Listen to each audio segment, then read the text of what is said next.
ಸಂದರ್ಭದಲ್ಲಿ ಕ್ರಿಶ್ಚಿಯನ್ ಸಮುದಾಯದ ಶಾಲೆಗಳಿಗೆ ರಜೆ ಕೊಡದೆ ತರಗತಿಗಳನ್ನು ನಡೆಸಲಾಗ್ತಾ ಇದೆ. ಸರ್ಕಾರ ಎಲ್ಲಾ ಶಾಲೆಗಳಿಗೆ ರಜೆ ಘೋಷಣೆ ಮಾಡಿದ್ರೂ ಕೂಡ ಹಿಂದೂ ಹಬ್ಬದ ಸಂದರ್ಭದಲ್ಲಿ ಕ್ರಿಶ್ಚಿಯನ್ ಸಮುದಾಯದ ಶಾಲೆಗಳಿಗೆ ತರಗತಿ ನಡೆಸಲು ಅನುಮತಿ ನೀಡಿದವರು ಯಾರು? ಆ ಶಾಲೆಗಳಿಗೂ ರಜೆ ಘೋಷಣೆ ಮಾಡಬೇಕು ಎಂದು ಆಗ್ರಹಿಸಿ ಶ್ರೀರಾಮ ಸೇನೆ ಮುಖ್ಯಸ್ಥ ಪ್ರಮೋದ್ ಮುತಾಲಿಕ್ ಅವರು ಡಿಡಿಪಿಐ ಕಚೇರಿಗೆ ತೆರಳಿ ಡಿಡಿಪಿಐ ಅವರಿಗೆ ಆಗ್ರಹ ಮಾಡಿದ್ದಾರೆ. ಆ ಆಗ್ರಹದ ಬೆನ್ನಲ್ಲೇ ಸಾರ್ವಜನಿಕ ಶಿಕ್ಷಣ ಇಲಾಖೆ ಉಪನಿರ್ದೇಶಕರು ಧಾರವಾಡ ಜಿಲ್ಲೆಯ ಎಲ್ಲಾ ಕ್ರಿಶ್ಚಿಯನ್ ಸಮುದಾಯದ ಶಾಲೆಗಳು ದಸರಾ ರಜೆ ಘೋಷಣೆ ಮಾಡಬೇಕು ಅಂತ ಆದೇಶ ಹೊರಡಿಸಿದ್ದಾರೆ. ಸರ್ಕಾರವೇ ಶಾಲೆಗಳಿಗೆ ರಜೆ ಘೋಷಣೆ ಮಾಡಿದೆ, ಆದರೆ ಕ್ರಿಶ್ಚಿಯನ್ ಸಮುದಾಯದ ಶಾಲೆಗಳು ಮಾತ್ರ ಹಿಂದೂ ಹಬ್ಬದ ಸಂದರ್ಭದಲ್ಲಿ ಶಾಲೆಗಳಿಗೆ ರಜೆ ಘೋಷಣೆ ಮಾಡಿದೆ, ತರಗತಿಗಳನ್ನು ನಡೆಸ್ತಾ ಇದೆ.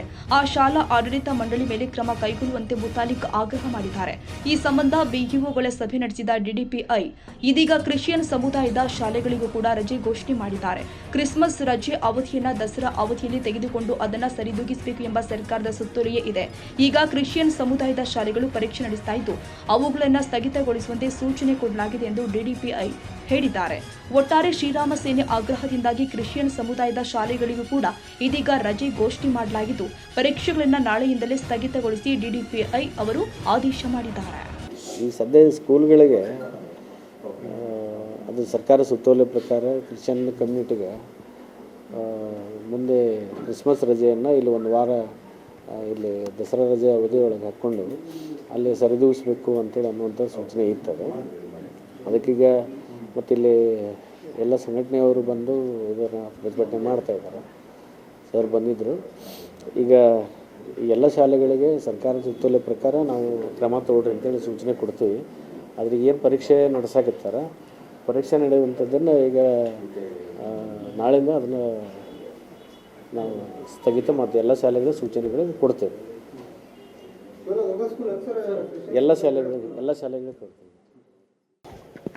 ಇಡೀ ರಾಜ್ಯಾದ್ಯಂತ ಎಲ್ಲ ಜಿಲ್ಲಾ ಮತ್ತು ತಾಲೂಕು ಕೇಂದ್ರದಲ್ಲಿ ಶಿಕ್ಷಣ ಅಧಿಕಾರಿಗಳಿಗೆ DDPI ಮತ್ತು BEO ಅವರಿಗೆ ಈ ರೀತಿಯ ತಾರತಮ್ಯ ನಡೀತಾ ಇದೆ. ಅಧಿಕೃತವಾದಂಥ ದಸರಾ ರಜೆಯನ್ನು ಘೋಷಣೆ ಮಾಡದೆ ಅವರು ಎಕ್ಸಾಮ್ ಇಡ್ತಾ ಇದ್ದಾರೆ, ಒತ್ತಡ ತರ್ತಾ ಇದ್ದಾರೆ. ಇದು ನೇರವಾಗಿ ಹಿಂದೂ ಸಂಸ್ಕೃತಿ ಸಮಾಜ ಹಬ್ಬಗಳ ಮೇಲೆ ಪ್ರಹಾರ ಆಗಿದೆ. ನೇರವಾಗಿದು ಇದು ಬರೀ ಒಂದು ಎಕ್ಸಾಮು ಅಥವಾ ಒಂದು ದಿನದ ರಜೆದ ಪ್ರಶ್ನೆ ಅಲ್ಲ. ಇದು ವ್ಯವಸ್ಥಿತವಾದಂಥ ದೊಡ್ಡ ಷಡ್ಯಂತ್ರ ನಡೀತಾ ಇದೆ, ಕುತಂತ್ರ ನಡೀತಾ ಇದೆ. ಸೊ ನಮ್ಮ ಬ್ರಿಟಿಷರು ಹೋಗಿ 78 ವರ್ಷ ಆಯಿತು. ಆದರೆ ಬ್ರಿಟಿಷರು ಬಿಟ್ಟಂಥ ಇವತ್ತಿಗೂ ಇನ್ನೂ ಕ್ರಿಶ್ಚಿಯನ್ ಸಂಸ್ಕೃತಿ ನಿರಂತರವಾಗಿ ಹಿಂದೂಗಳ ಮೇಲೆ ಹೇರುವಂಥ ಪ್ರಯತ್ನವನ್ನು ನಡೀತಾ ಇದೆ. ಈ ರಜೆ 20ನೇ ತಾರೀಕಿನಿಂದ ಸೆಪ್ಟೆಂಬರ್ 20ರಿಂದ ಅಕ್ಟೋಬರ್ 7ರವರೆಗೆ ಅಧಿಕೃತವಾದಂಥ ಸರ್ಕಾರ ಘೋಷಣೆ ಮಾಡಿದೆ. ಆದರೆ ಇವರು ಎಕ್ಸಾಮ್ ಇಟ್ಟಿದ್ದಾರೆ. ಇವತ್ತು ಇವರು ಎಕ್ಸಾಮ್ ನಡೀತಾ ಇದ್ದಾವೆ ಈಗ. ಸೊ DDPI ಇರ್ಬೋದು, BEO ಇರ್ಬೋದು, ಶಿಕ್ಷಣ ಅಧಿಕಾರಿಗಳಿರ್ಬೋದು, ಇವರು ಏನು ಮಾಡ್ತಾ ಇದ್ದಾರೆ? ಯಾಕೆ ಇವ್ರಿಗೆ ಲಕ್ಷ್ಯ ಕೊಡ್ತಾ ಇಲ್ಲ? ಇವ್ರು ಯಾಕೆ ಪಗಾರ ಕೊಡ್ತಾ ಇದ್ದಾರೆ? ಇವ್ರಿಗೆ ಕಚೇರಿಗಳೇ ಯಾಕೆ? ಇವ್ರ ಪ್ಯೂನ್ಗಳೇ ಯಾಕೆ? ಇವ್ರು ಗಮನಿಸಬೇಕು ಅಂತ ಅನ್ನುವಂಥದ್ದು ಗೊತ್ತಾಗೋದಿಲ್ವ ಇವ್ರಿಗೆ? ನಾವು ಇಲ್ಲಿವರೆಗೆ ಬರಬೇಕಾ?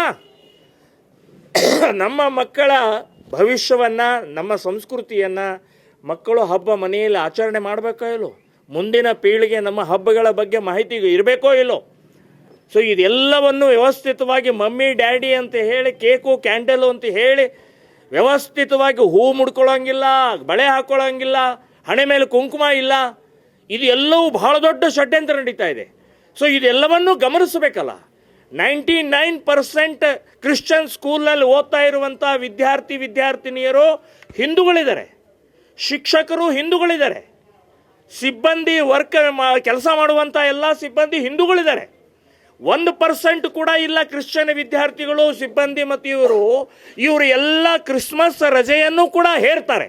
10 ದಿನ ರಜೆ ಕೊಡ್ತಾರೆ. ಯಾಕೆ? ನಾವು ಇಂಗ್ಲೆಂಡಲ್ಲಿ, ಲಂಡನ್ನಲ್ಲಿದ್ದೀವ, ವ್ಯಾಟಿಕನ್ ಸಿಟಿಯಲ್ಲಿದ್ದೀವ, ಭಾರತದಲ್ಲಿದ್ದೀವಿ ರೀ. ಸೊ ಪ್ರತಿಯೊಂದು ಸಂಪ್ರದಾಯ ಪ್ರಕಾರ ಗೌರವಿಸುವಂಥದ್ದು ಕ್ರಿಶ್ಚಿಯನ್ ಸ್ಕೂಲ್ಗಳಲ್ಲಿ ಇಲ್ಲ. ಹಿಂದೂ ಸಂಸ್ಕೃತಿಯನ್ನು ಹಾಳು ಮಾಡೋಕ್ಕೆ ಬಂದಿದ್ದಾರೆ ಇವರು. ಸೊ ಹಾಗಾಗಿ ಇವತ್ತು DDPIನವ್ರಿಗೆ ನಾವು ಪಟ್ಟ ಕೂತ್ಕೊಂಡು ಇವತ್ತು ಬಂದಿದ್ದೀವಿ. ಅವರು ನೇರವಾಗಿ ಅವರು ಈಗಾಗಲೇ ನಿಮ್ಮ ಮುಂದೆನೂ ಹೇಳಿದ್ದಾರೆ, ನಾವು ಲೆಟ್ರ್ ತೊಗೊಂಡೇ ಹೋಗೋರು.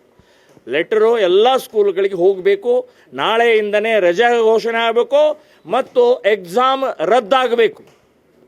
ಇದು ಎರಡನ್ನೂ ಪಾಲಿಸದೇ ಇದ್ದರೆ ಕ್ರಿಶ್ಚಿಯನ್ ಸ್ಕೂಲ್ ಗೇಟ್ಗಳಿಗೆ ಬೀಗ ಹಾಕ್ತೀವಿ ಅನ್ನುವಂಥ ಎಚ್ಚರಿಕೆ ಕೂಡ ಕೊಡ್ತಾ ಇದ್ವಿ.